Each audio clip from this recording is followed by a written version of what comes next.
Okay, so what I wanted to talk about is joy. Working with someone recently on almost like survivor guilt and inability to have joy. In this case, I'm going to say, like, with current things happening in the world around us, try to be as vague as possible, that there's this guilt of like, I'm able to do things to keep myself safe and protected. I'm able to make these changes, but I know other people aren't. Right. And carrying guilt.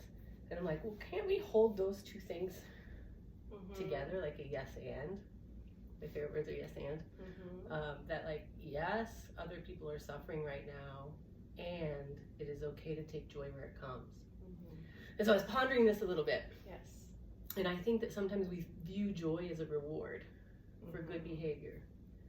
Like, if I've done good, then I can receive joy, rather than joy being something you have to just savor as it comes. I don't know. I'm curious about your thoughts. Yeah, I think I definitely relate to the feeling of how am I able to feel joy when I'm feeling joy, what seemingly feels out of privilege, whether financial, racial, professional, whatever it may be. One of the ways I look at that is when we talk about the nervous system, and whether we're a clinician or in the healing field and we're learning how to show up consistently for clients, or we're a family member, a mom, a parent, whatever our role is, we're sitting with friends. When we're looking at nervous system structure, when I am withholding joy from myself, I'm actually removing strength from me to be able to show up in my world. And when we look, I know during the pandemic when there was so much happening,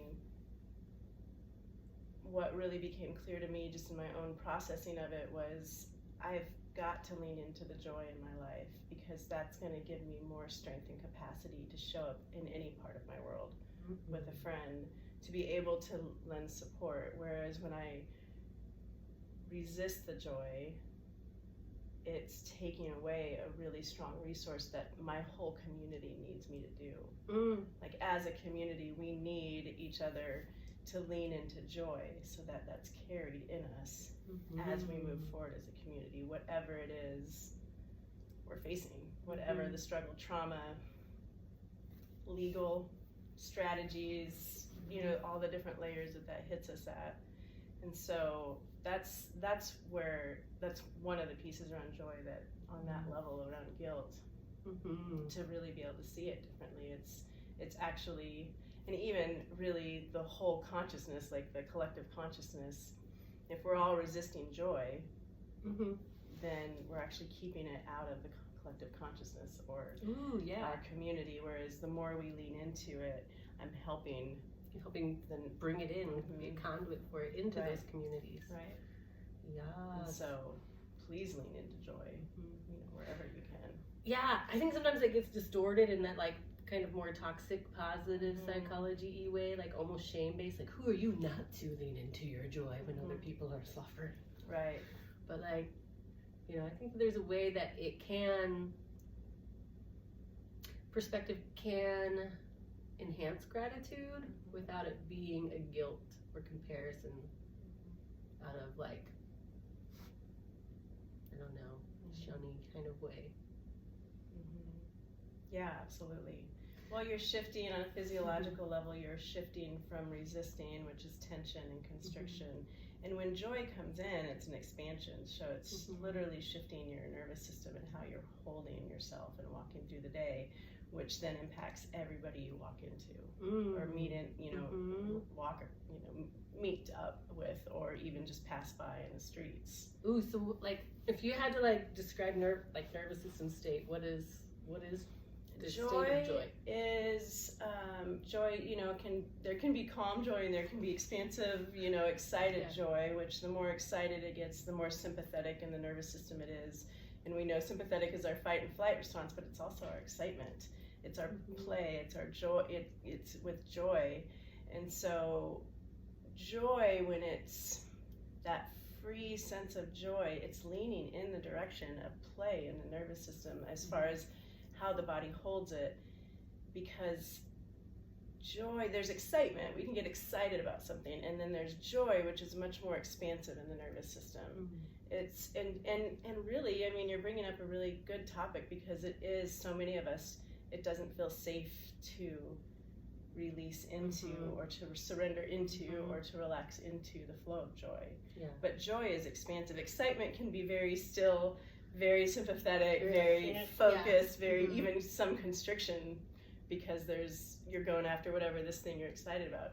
Joy is, in and of itself, is very expansive in the nervous system, which means when we're in a more expansive state, there's more ease. And so there's more opportunity for different things to come in and different things to come, be birthed into our lives, or spontaneity and creativity, which is play, which we know, play in goes the nervous into system. Our sexual dynamics too, oftentimes being able to relax, release, and play. Enjoy. Yeah, absolutely. That place of which goes into the topic of surrender, but surrendering into and allowing. So my favorite thing about play is when we're in that direction in the brain, working with that type of energy system, connected with joy, we have more access to the rest of our brain.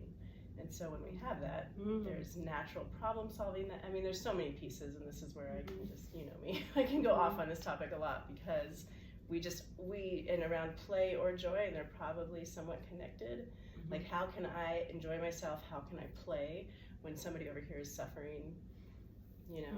There's something in the world all the time to tell us we shouldn't relax into joy, because there is always suffering somewhere, whether intimately in our world or in our community at large. And so every bit that we can learn to surrender into joy is also connected with surrendering to play. How do I learn how to play? How do I, which play in the nervous system does take us into a place of being able to welcome joy. So as we pursue creativity and play and make space for that. See, I like that because I'm often looking for a buy-in to wiggle in against capitalist messages of what we should or shouldn't do. And so, like, you can use that, I think, as a buy-in, right, for us more nerdy, sciencey people, which is like, joy isn't frivolous.